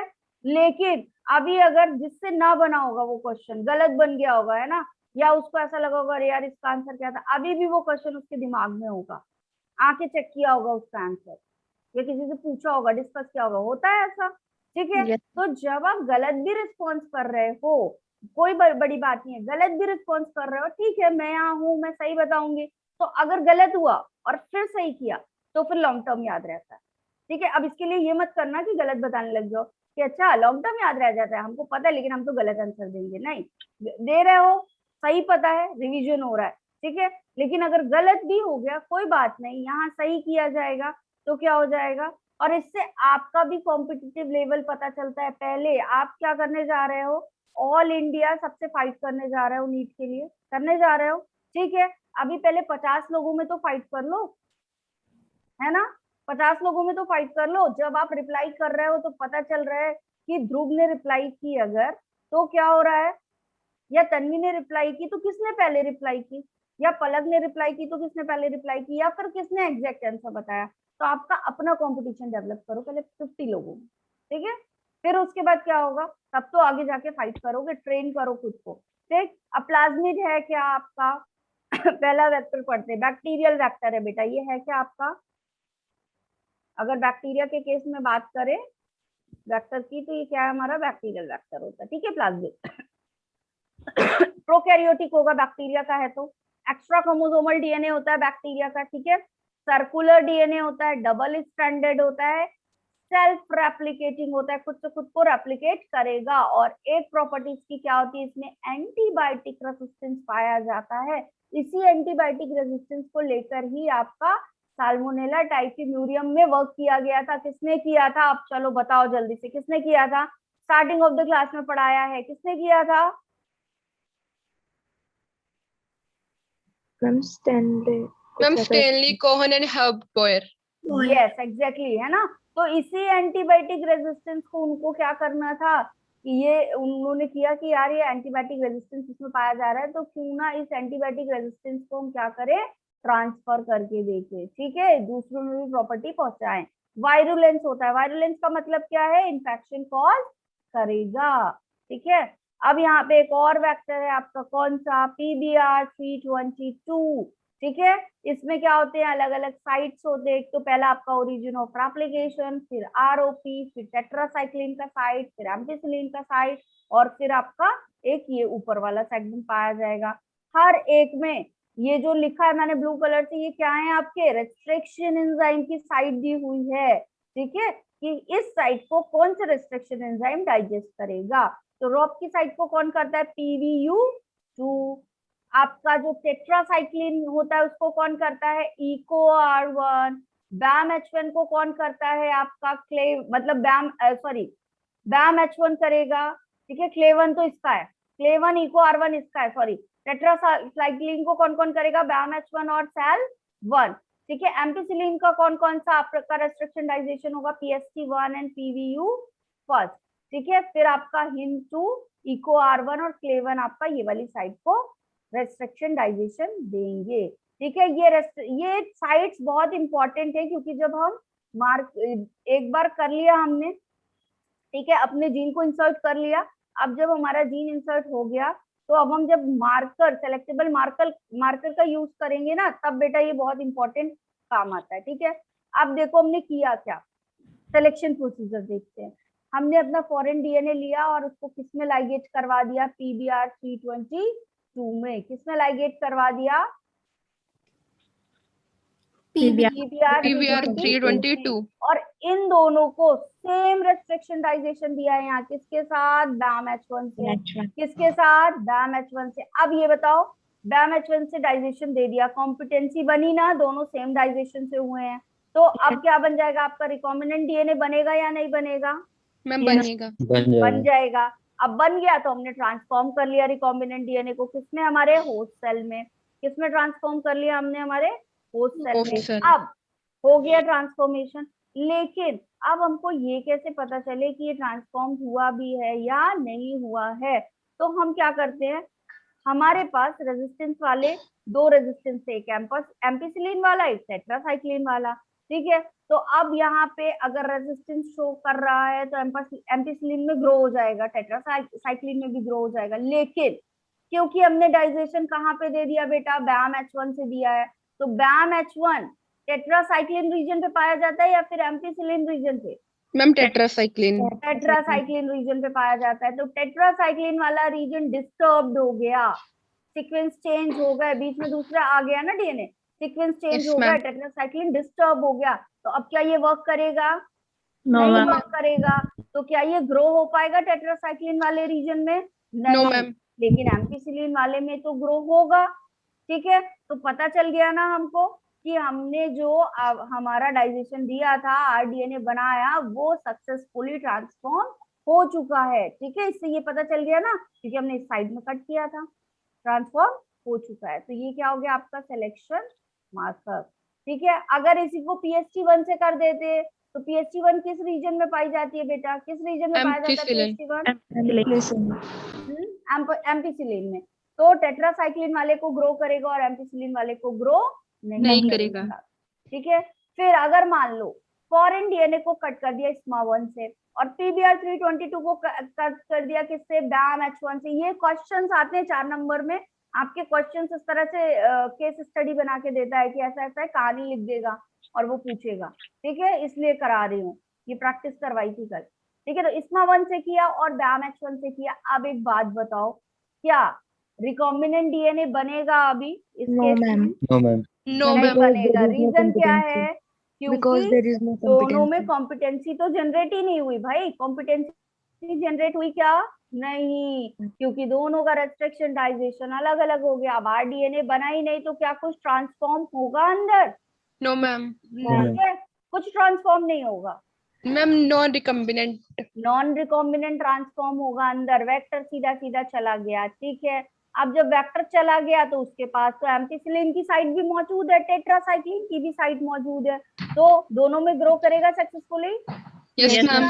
ठीक है, कभी कभी वो देखो क्या कर देता है कि यही पूछ लेगा कि रिकॉम्बिनेंट बना है या नहीं बना, ये रिजल्ट बता दिया। अगर मान लो क्वेश्चन में हो सकता है रिजल्ट बता दे कि भाई ऐसा ऐसा लिया था हमने, लाइगेज करवाया और फिर क्या किया, जब सेलेक्टेबल मार्कर यूज किया तो हमारा डिजायर्ड जो सेल था वो एम्पिसिलिन में भी ग्रो हो गया और टेट्रासाइक्लिन में भी ग्रो हो गया। तो क्या रिकॉम्बिनेंट डीएनए बना या नहीं बना? ठीक है, No, या फिर ma'am. उसके 4 ऑप्शन कुछ भी दे देगा कि क्या केस हुआ। ठीक है, तो केसेस पता होने चाहिए। ठीक है, अब अगर दोनों को ही BAM-H1 और SAL1 से कर रहे हैं ट्रीट, आपके जो फॉरेन डीएनए उसको भी और PBR322 both are treated with BAM-H1 and SAL1, तो क्या होगा? पहली तो ये बात बताओ, रिकॉम्बिनेंट डीएनए बनेगा या नहीं बनेगा? Ma'am, बनेगा. बनेगा. बनेगा रिकॉम्बिनेंट डीएनए। ठीक है, रिकॉम्बिनेंट डीएनए आपका बनेगा, तो ट्रांसफॉर्मेशन होगा। ठीक है, Yes, ma'am. अब एक बात बताओ, किसमें ग्रो करेगा? BAM-H1 और SAL1 किस वाले में पाया जाता है आपकी, किस साइड पे? Ma'am, tetracycline. tetracycline में ठीक होता है, तो दूसरा टेट्रासाइक्लिन में ग्रो होगा क्या? No, no ma'am. Ma'am. Grow होगा।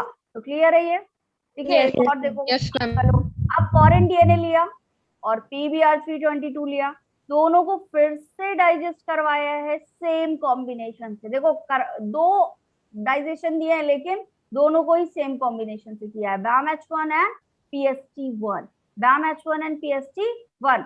Now tell me, recombinant DNA will be formed or not? Ma'am formed. Formed. It will be formed। क्यों? कॉम्पिटेंसी जनरेट हो रही है या नहीं हो रही है? Yes, हो रही है। क्यों हो रही है? मैम बिकॉज दोनों को मैम। एक पे ट्रीट करा है. हाँ, ट्रीटमेंट जो है वो सेम दिया गया है। ठीक है, अब ट्रांसफॉर्मेशन कराया, अब हम जब ग्रो कराएंगे तो क्या रिजल्ट ऑब्टेन होने के चांसेस हैं? It will grow in the ampicillin और टेट्रासाइक्लिन मीडिया No, ma'am. और नॉट? दोनों No, ma'am. टेट्रासाइक्लिन में नहीं करेगा ग्रो. वो दोनों में नहीं करेगा। वो करना चाहिए. Ma'am, दोनों में नहीं ग्रो करेगा. क्यों? मैम एम्प्लिसिन में करना चाहिए. मैम PST1 एम्फिसिलिन साइट और BAM-H1 टेट्रासाइक्लिन है, तो इसलिए दोनों में नहीं डिलीट Exactly. कौन बोल रहा है ये? नाम बता दो अपना। Ma'am Nandini. Oh very good. ठीक है, तो नंदिनी वेरी गुड। ठीक है, BAM-H1 कौन सी साइट पे पाया जाता है बेटा? इसीलिए मैंने बोला वो याद कर लेना। ठीक है, किस पे पाया जाता है आपका BAM-H1? टेट्रासाइक्लिन में। तो एक साइड तो डिस्टर्ब हो गई, BAM-H1 से डाइजेस्ट किया तो टेट्रासाइक्लिन साइड डिस्टर्ब हो गई, ग्रो करेगा क्या? नहीं करेगा। PST1 कहाँ पाया जाता है आपका? Ma'am ampicillin. तो अब वो भी साइड डिस्टर्ब हो गई, तो क्या ग्रो करेगा? No ma'am. No ma'am. बढ़िया, आया समझ में? ठीक है, यस मैम. चलो अब आपका क्या है, आपका अगला देखते हैं वेक्टर आपका PEC18। अब इसमें क्या होता है बेटा, मल्टीपल क्लोनिंग साइट पाई जाती है इसमें। देखो इतने सारे हैं ना, SAL1 बी की साइट पाई जा रही है, ECO-R1 की भी सीक्वेंस पाई जा रही है, SMA1, PST1, BAM-H1 इन2, इतने सारे साइट पाई जा रहे हैं। तो इन साइट्स को क्या बोलते हैं हम? Multiple cloning site. क्या बोला जाता है इनको? Multiple cloning site.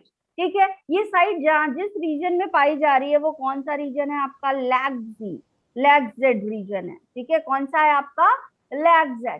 ठीक है, ये लैग-Z करता क्या है? ओपेरॉन पढ़ा होगा? Yes ma'am. Yes ma'am. LacZ gene था वहां पे, पढ़ा होगा, सुना होगा नाम। ठीक है, करता क्या है बेटा? बीटा गैलेक्टोसाइडेज बनाता है। कौन सा एंजाइम बनाता है ये लैग-Z? Beta galactosidase. अब बीटा गैलेक्टोसाइडेज जो होता है वो किस एंजाइम है, तो किस सबस्ट्रेट से बाइंड होगा ये बताओ? मैम अल्फ. एक्स गैल से। ठीक है, किससे होता है? एक्स गैल से बाइंड होता है। अब एंजाइम है और सबस्ट्रेट से बाइंड हो रहा है, तो जाहिर सी बात है कॉमन सेंस कुछ ना कुछ प्रोडक्ट बनेगा या नहीं बनेगा? Yes ma'am. कॉमन सेंस है। तो लेग जेड हमारा क्या हो गया, एक जीन हो गया। एक्सप्रेशन किसका दिया, बीटा गैलेक्टोसाइडेज का दिया। बीटा गैलेक्टोसाइडेज जो है हमारा वो किसमें करेगा, एक्स गैल, ठीक है। क्या करेगा ये, एक्स गैल के साथ सबस्ट्रेट बनाएगा। तो जब मैं नॉर्मल कंडीशन की बात कर रही हूँ, I am talking about the normal condition, जब lac Z as it is पूरी साइड के साथ प्रेजेंट है, फुल, कोई छेड़छाड़ नहीं की, कोई इंटरप्शन नहीं दिया, उस कंडीशन का मैं एक नॉर्मल फिनोमिना बता रही हूँ। क्लियर है, पहले तो ये चीज समझो, ठीक है। अभी हमने कुछ नहीं किया, ये हमारे लैग जेड का नॉर्मल फंक्शन है, ठीक है। लैग जेड का नॉर्मल फंक्शन बता रही हूँ कि लैग जेड क्या बनाएगा, बीटा गैलेक्टोसाइडेज किसके साथ सबस्ट्रेट से बाइंड होगा, एक्सएल के साथ, और क्या बनाएगा आपका, ब्लू कलर का प्रोडक्ट जनरेट करता है। जो प्रोडक्ट बनेगा वो किस कलर का बनेगा, ब्लू कलर का। तो यहाँ जो मार्कर हम यूज करने जा रहे हैं ना वो कलर ओरिएंटेड है, ठीक है। अभी तक हम किसके थ्रू कर रहे थे, एंटीबायोटिक रेजिस्टेंस के थ्रू चेक कर रहे थे, ठीक है। पीबीआर 322 में कैसे मार्कर से चेक किया था, कैसे चेक किया था मैम एंटीबायोटिक रेजिस्टेंस। लेकिन अभी किसके थ्रू चेक करेंगे, कलर के थ्रू, कलर चेक ओरिएंटेड। करेंगे कलर के Colour. थ्रू, ठीक है। क्लियर। तो अब एक बात बताओ, अगर यहाँ पे किसी भी एक साइड से डाइजेशन करके हमने अपना डिजायर्ड डीएनए ऐड कर दिया, तो अब छेड़छाड़ हो गई इसके साथ, ठीक है। Yes, अब ma'am. क्या लैग जेड की साइड वैसे ही परफॉर्म करेगी जैसे पहले नॉर्मल कर रही थी, No, ma'am. No ma'am. भाई सीक्वेंसेस चेंज हो गए, अब तो ये वाला डीएनए आ गया ना, तो अब तो ये क्या बन गया आपका, रिकॉम्बिनेंट बन गया रिकॉम्बिनेंट। तो नॉन Yes, ma'am. रिकॉम्बिनेंट में तो ब्लू कलर जनरेट कर रहा था, क्रिस्टल क्लियर बात है। लेकिन रिकॉम्बिनेंट में क्या होगा, अब लैग जेड की साइड तो डिस्टर्ब हो गई, तो क्या बीटा गैलेक्टोसाइडेज बनेगा, No, ma'am. No ma'am, white product. नहीं बनेगा। एक्स जेल के साथ बाइंडिंग नहीं करेगा, तो क्या करेगा, ब्लू कलर जनरेट नहीं होगा, जबकि क्या हो जाएगा आपका, वाइट। Right. क्या हो जाएगा आपका, व्हाइट कलर जनरेट हो जाएगा, ठीक है। अब Yes, देखो सिलेक्शन प्रोसीजर की बात करें, अब हमने दोनों को फिर से BAM-H1 से क्या किया, डाइजेस्ट किया, तो क्या होगा, आरडीएनए बनेगा या नहीं बनेगा, BAM-H1 की साइड थी वहां बनेगा। पे, Yes, मैम बनेगा। है ना, आरडीएनए बन गया हमारा। अब आरडीएनए बन गया, ट्रांसफॉर्म हो गया, तो अब एक्स गैल के मीडियम में डाला इसको, ये देखने के लिए कि क्या इसमें बीटा गैलेक्टोसाइडेज बना है। अगर बीटा गैलेक्टोसाइडेज बना है तो एक्स गैल के साथ फटाक से ब्लू कलर बनाएगा, और ब्लू कलर बनाएगा हम समझ लेंगे कि रिकॉम्बिनेशन बना ही नहीं। लेकिन अगर ये जो आपका डीएनए है, सॉरी आपका ट्रांसफॉर्म सेल है, एक्स गैल में जाने के बाद ब्लू कलर नहीं जनरेट करता, व्हाइट कलर जनरेट करता है, तो क्या पता चला बेटा हमको, मैम ये रिकम्बिनेंट है ना। तो वो हम बस क्लियर कर रहे हैं, ये मार्कर जो है सेलेक्टेबल मार्कर यूज क्यों कर रहे हैं, क्लैरिफिकेशन के लिए यूज कर रहे हैं यहाँ पे कि रिकॉम्बिनेशन हुआ, और रिकॉम्बिनेंट आपका ट्रांसफॉर्म हुआ या नहीं हुआ, तो हो गया ट्रांसफॉर्म सक्सेसफुली, ठीक है। क्लियर है, ठीक है। Yes, ma'am. अब एक बात बताओ, अगर इसको आपका फॉरेन डीएनए को कट करेंगे किससे, BAM-H1 से, और PC18 को कट कर दिया SAL1 से, तो पहले चीज तो ये बताओ कॉम्पिटेंसी है या नहीं, No, No. ma'am. No ma'am. तो रिकॉम्बिनेंट डीएनए बनेगा या नहीं, नो No, मैम। ma'am. क्या रिकॉम्बिनेंट डीएनए नहीं बनेगा, तो बनेगा। बीटा गैलेक्टोसाइडेज क्या होगा, प्रोड्यूस होगा या नहीं होगा, मैम प्रोड्यूस होगा। मैम प्रोड्यूस होगा, लेकिन वो आगे उस पे रिएक्ट नहीं करेगा, जेल एक्स पे, सबस्ट्रेट पे। क्या होगा, बीटा गैलेक्टोसाइडेज बनेगा, ठीक है। Yes ma'am. Ma'am. Cell X के साथ अब बन रहा है भाई, एंजाइम बन रहा है, उसको सबस्ट्रेट मिलेगा तो बाइंड करेगा या नहीं करेगा, मैम करेगा। करेगा, और कौन सा कलर दे देगा, ब्लू कलर। तो Blue. इसको ब्लू कलर आते ही क्या पता चल जाएगा, क्या पता चला, मैम रिजल्ट क्या है, कॉम्बिनेशन नहीं हुआ है। रिकॉम्बिनेशन नहीं हुआ, ठीक है, वो रिजल्ट आपका रहता है। रिकॉम्बिनेशन की बात करें हम, तो हमने वेक्टर लिया, 3 केसेस बन सकते हैं आपके, ठीक है। 3 केसेस क्या बनेंगे आपके, या तो ट्रांसफॉर्मेशन हुआ लेकिन रिकॉम्बिनेंट डीएनए नहीं बना, ठीक है। ट्रांसफॉर्मेशन तो हुआ सेल में, लेकिन रिकॉम्बिनेंट डीएनए नहीं बना। लेकिन दूसरा कंडीशन क्या बन सकता है, ट्रांसफॉर्मेशन भी हुआ सक्सेसफुली और रिकॉम्बिनेंट डीएनए वाला ही ट्रांसफॉर्मेशन हुआ। तीसरा कंडीशन क्या हो सकता है कि ना कोई ट्रांसफॉर्मेशन ही नहीं हुआ, जब ट्रांसफॉर्मेशन ही नहीं हुआ तो रिकॉम्बिनेंट डीएनए बनने का तो सवाल ही नहीं है, ठीक है। फिर यहाँ पे यही चीजें बता दी कि अगर नहीं हुआ है तो ब्लू कलर, और अगर आपका हुआ है तो व्हाइट कलर, ठीक है, इसके थ्रू Yes, ma'am. ठीक है। अभी आती हूँ मैं नेक्स्ट स्लाइड पे, पीसीआर बाद में डिस्कस करेंगे।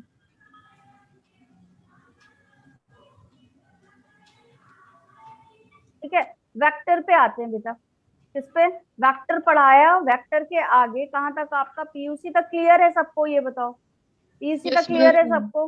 ठीक है, अब देखो ये तो आपके वेक्टर वेक्टर हो गए, सॉरी बैक्टीरिया वाले, ठीक है, प्लाज्मिड वाले पढ़ लिया। लेकिन अब अगर मान लो सपोज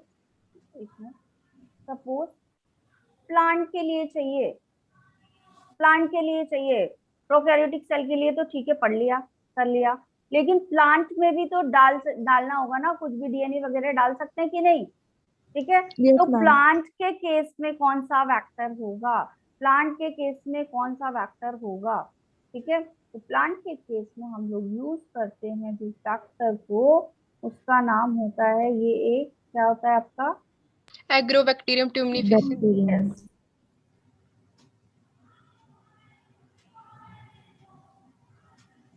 ठीक है, एग्रोबैक्टीरियल ट्यूमिफेसिएंस।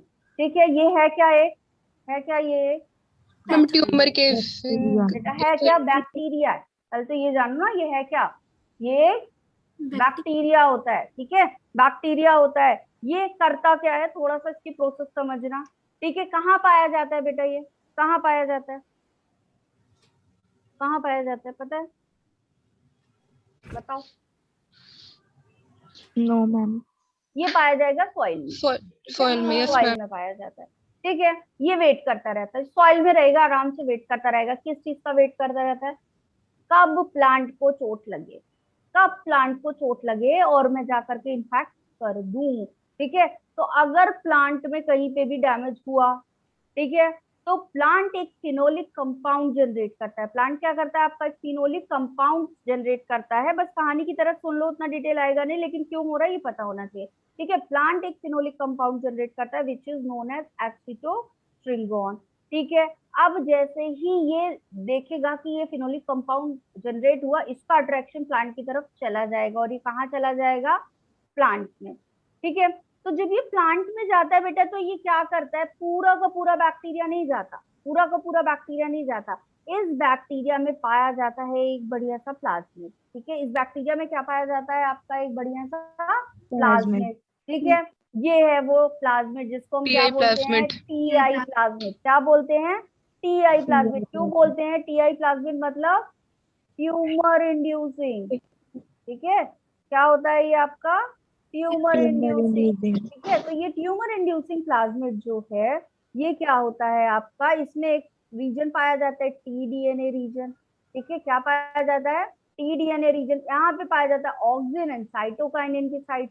तो पता होगा प्लांट्स में ऑक्सिन एंड साइटोकाइनिन साथ हार्मोन। ठीक है, ये हार्मोन क्या करते हैं आपका? ग्रोथ हार्मोन्स हैं। क्या है आपके? ग्रोथ हार्मोन है, फटाफट ग्रोथ करवाने लगेंगे। ठीक है, अब देखो ये जब यहाँ पे जाएगा प्लांट के अंदर, तो क्या कराएगा?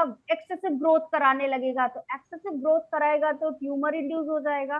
ठीक है, ये जो ट्यूमर इंड्यूस हो जाता है, इसको क्या बोला जाता है? ये जो ट्यूमर इंड्यूस होता है, इसको क्या बोला जाता है? Crown gall disease. क्या बोलते हैं इसको हम? Crown gall disease.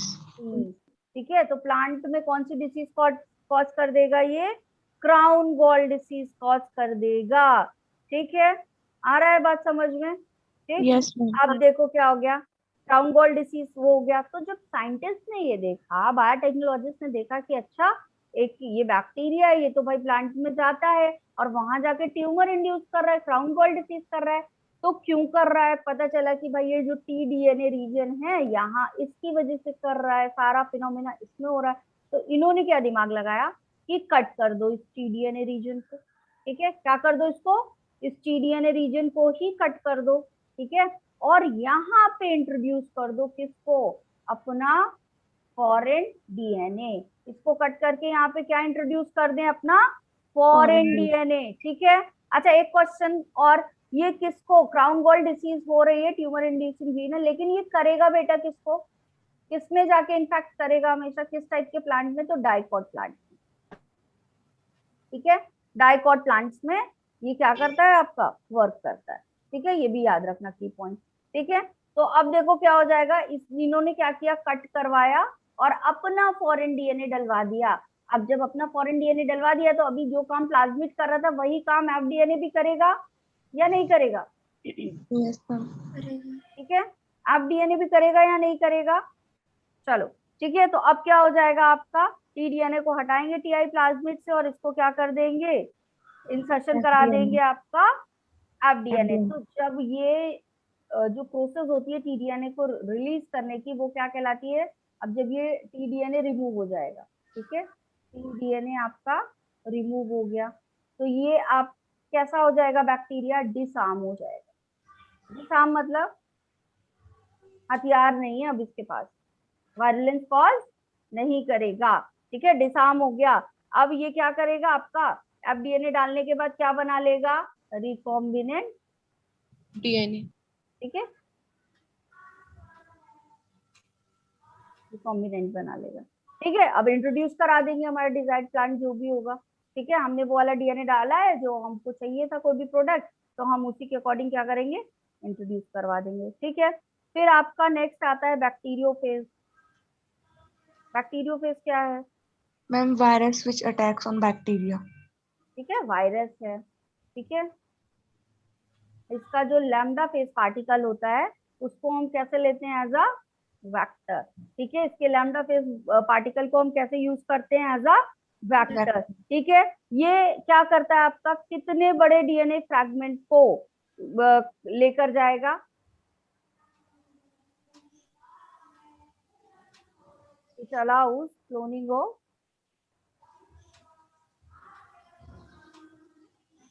देखो इससे कुछ कुछ चीजें हैं जो इंपॉर्टेंट है वो पता होनी चाहिए इसमें। ठीक है, अप टू 23 kb, ठीक है, किलो बेस पेयर। ठीक है, कितने किलो बेस पेयर तक को लेकर जाएगा ये यहाँ पे, इसीलिए 23 अलग अलग, देखो रीजन क्या है, अलग अलग की जरूरत क्यों पड़ी, वरना तो सिर्फ प्लाज्मिड काम कर ही रहा था, लेकिन आपका जो लेंथ है वो बढ़ रही है तो हमको क्या चाहिए, फिर अलग अलग वेक्टर की जरूरत पड़ रही है। तो up to 23 kilo base pair तक कौन लेकर जाएगा आपका, बैक्टीरियोफेज लेकर के जाएगा। 1 किलो बेस पेयर में कितने न्यूक्लियोटाइड होते हैं पता है किसी को? कभी कभी कैलकुलेशन वगैरह भी आ जाते हैं। 1 किलो बेस पेयर में कितने न्यूक्लियोटाइड, 1000। ठीक है, 1 kilo base pair is equal to 1000 base. 1000। ठीक है, न्यूक्लियोटाइड क्लियर है, चलो ठीक है। Yes. अब एक आता है आपका कॉस्मेट। अब ये कॉस्मेट क्या है, कॉस्मेट दो चीजों से मिलके बना हुआ है बेटा। क्या करते हैं, प्लाज्मिड में ही आपका जो बैक्टीरियोफेज है उसके कॉस साइट को इंट्रोड्यूस कर दिया जाता है। ठीक है, cos site of phase plus plasmid, ये दोनों एक साथ मिलके क्या कहलाते हैं, कॉस्मेट Cosmic. कहलाते हैं। ये दोनों एक साथ मिलके क्या कहलाते हैं, कॉस्मेट कहलाते हैं। ठीक है, तो आपका कॉस साइट लिया है किससे, लैम्डा फेज से। कॉस साइट कहाँ से लिया हुआ है हमने, cos site of Lambda phase. Lambda phase. और बाकी का पार्ट कहाँ से लिया हुआ है, Plasmid. ठीक है ना, तो it is the combination of, ऐसा भी लिख सकते हो, combination of cos site of lambda phase and plasmid. ठीक है, इन दोनों को कंबाइन कर दिया और एक नया आपने वेक्टर बना लिया which is called as plasmid. क्यों जरूरत पड़ी, अब हमको मान लो 23 kb के ऊपर भी जाना हो तब हम क्या करें, तब हम इसका यूज कर ले अप टू 45।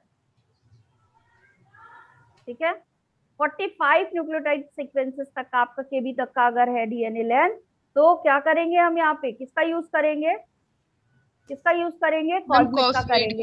अगर उससे छोटा है तो 23 kb तक किसका यूज करेंगे, बैक्टीरियोफेज का करेंगे। इसीलिए वेरिएशन आ रहे हैं।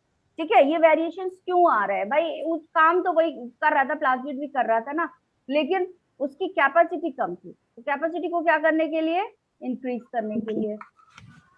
ठीक है, फिर देखो अब जो वेक्टर है भाई, अगर मान लो और बड़ा हमारे पास जीन का सेगमेंट आ गया, और बड़ा आ गया, तब हम किसका यूज करते हैं, is artificial chromosome vector.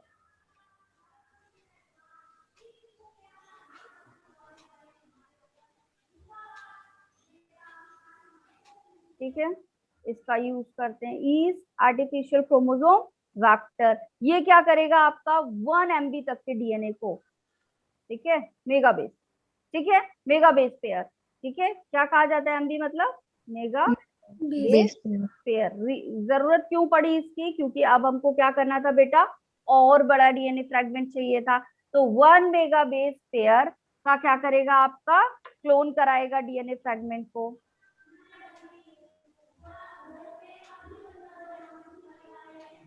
DNA fragment will be clone, ठीक है, क्लियर है ये चीज। तो आपका 1 मेगा बेस पेयर में बेटा कितना वो होता है आपका 10 to the power 6 base pair, ठीक है, ठीक है। अब ये कहाँ हो रहा है, जो आपका ह्यूमन जीनोम प्रोजेक्ट चल रहा है, ठीक है, बहुत लार्ज एक्सटेंसिवली प्रोजेक्ट है, वहां पे इसका यूज किया जा रहा है, ठीक है। अब इसमें पाया क्या किया जाता है, इसमें टेलोमेरिक जो आपकी सीक्वेंसेस होते हैं वो पाए जाते हैं,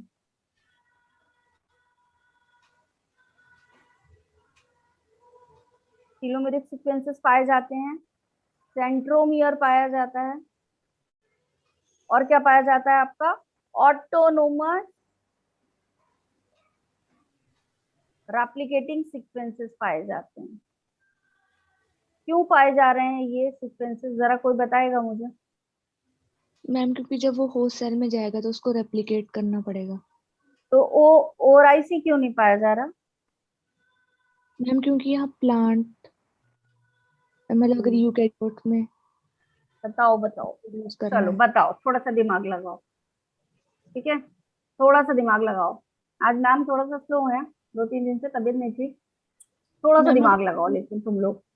यूकैरियोट ऑटोनोमस रेप्लिकेटिंग सीक्वेंस क्यों पाया जा रहा है, ओरिजिन ऑफ रेप्लिकेशन क्यों नहीं पाया जा रहा। मैम अगर यूकैरियोट्स में इंट्रोड्यूस करना है तो यूकैरियोट्स में इंट्रोड्यूस कर रहे हैं इसलिए। Yes ma'am.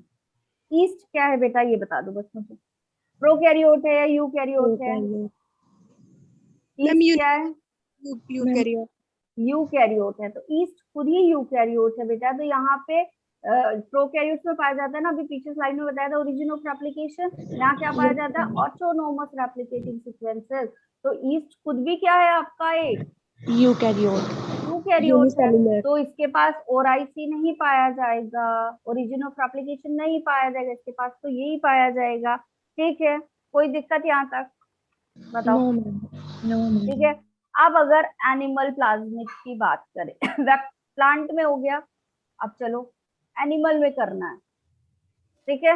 एनिमल वेक्टर भी तो चाहिए, अगर एनिमल में कुछ भी डालना है तो फिर क्या करें,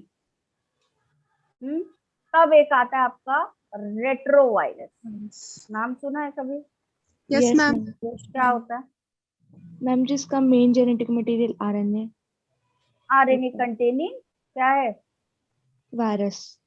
यस, RNA कंटेनिंग वायरस है। एंजाइम पता है किस एंजाइम पे वर्क करता है, RNA polymerase. Ma'am reverse reverse transcriptase, transcriptase है एंजाइम। ना, RNA स्ट्रैंड है उससे DNA बनाएगा, रिवर्स ट्रांसक्रिप्टेज, ठीक है।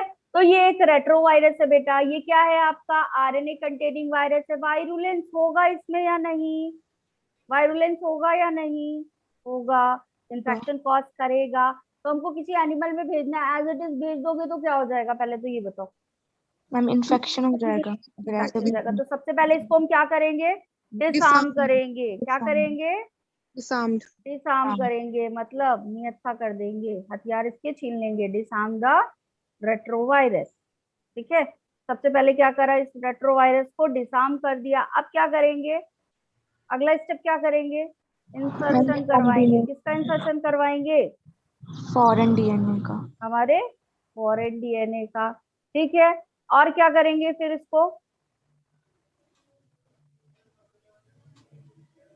क्या करेंगे, जीन डिलीवर करवाएंगे ना, ठीक है, जैसा भी जीन जाना है एनिमल में उसको डिलीवर करवा देंगे, ठीक है, यही होगा। ये तो हो गया आपका एनिमल के केस में, ठीक है, क्लियर इतना। Yes ma'am. चलो अब एक बात बताओ, कॉम्पिटेंसी ऑफ फोर्स सब हो गया, सारी चीजें हो गई, ठीक है, बन गया रिकॉम्बिनेंट, बन गया। अब होस्ट में जाना है, तो होस्ट के लिए तो वो नया चीज है ना, होस्ट के लिए तो वो नया चीज है। एक बात Yes. बताओ, मान लो मेरे यहाँ कुछ भी किसी मैकेनिक की या किसी चीज की जरूरत थी, किसी को बताया, मुझे नहीं पता था, घर में किसी ने बुलाया, ठीक है, अब मैं गई, मैंने गेट खोला, उसने बताया भाई ये, तो क्या मैं ऐसे एंट्री दे दूंगी उसको? दे No, दूंगी? ma'am. जान No, ma'am. पहचान करूंगी, पूछूंगी, वो करूंगी, अगर मुझे लगेगा that person is reliable then I will enter them. ऐसा ही होता है ना। तो एक बात बताओ, इन दैट केस अभी होस्ट सेल के पास जब ये जा रहा है, तो क्या वो ऐसा सीधे वेलकम कर लेगा कि आ जाओ भाई आ जाओ?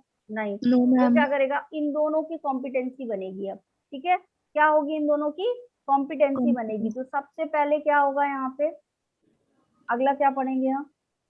Competent host. ठीक है, तो क्या होगा यहाँ पे, कुछ ऐसी चीजें होंगी, कुछ ऐसा फिनोमिना कराएंगे कि जो हमारा रिकॉम्बिनेंट बना है वो सक्सेसफुली कहाँ चला आए, हमारे कहाँ पे आ जाए, होस्ट सेल में आ जाए। ठीक है, तो अब क्या करेंगे यहाँ पे, सबसे पहले तो जो डाई वैलेंट आयन होते हैं उनसे ट्रीट किया जाता है।